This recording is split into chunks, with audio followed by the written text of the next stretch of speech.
discussing about this issue that we are discussing about passports and so on.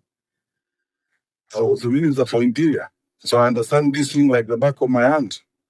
Tunaharibu nchi yetu sisi wenyewe na ushenzi. This issue that we are discussing about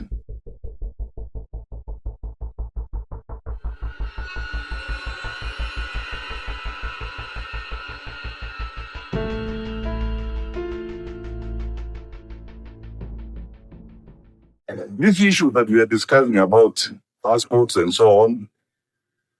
I was the Minister for Interior, so I understand this thing like the back of my hand. Tunaharibu nchi yetu sisi wenyewe na ushenzi kama huu bao unaona ukifanyika, ndio tunapewa wakora passport yetu na kitambulisho, tunawakota watu kutoka huko nje.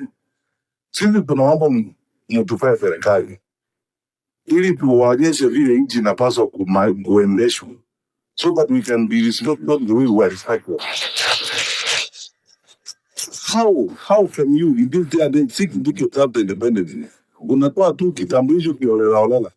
Na hili jambo nitalizungumzia kwa uwazi siku nyingine. Hata hilo pia ilikuwa education alipelekwa huko kwa registration to supervise the registration of foreigners. Ili the government is bothered about survival. Wapate kura, wafanye ukorona na mambo kama hayo. And in the process, hurting the image of our country. I was the minister when Magufuli opponents came here after the elections in 2000. And President Kenyatta na sisi tukataa kuwakamata. Because walikuwa wanatupigia simu kila wakati, oh kamata huyu sijui nini. We told them, my friend, the largest UN office outside of the Northeast in Nairobi. Tunaheshimiwa. We are now in the UN Security Council. Na sasa the Commissioner General for the UNHCR ako hapa. Sisi ndio tunaheshimiwa dunia hii kwa vile tumeweka refugees hapa.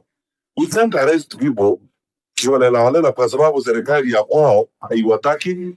Sasa hii mama umeona hivi karibuni ya ujinga kabisa, kisa penzi anakuja kushikwa hapa kupelekwa huko, inaharibu sifa yetu.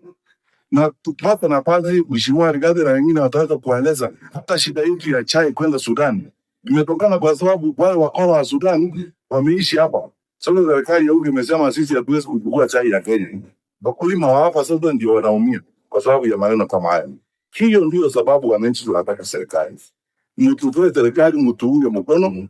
Sisi tunyoroshe hii nchi, tuishi vile tunatakiwa kuishi kama wananchi wa Kenya. So that we institute a responsible government. Serikali ambayo unaweza kuamini.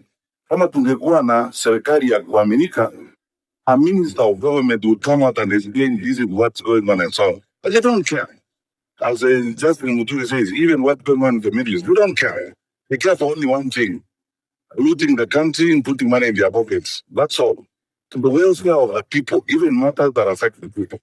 This is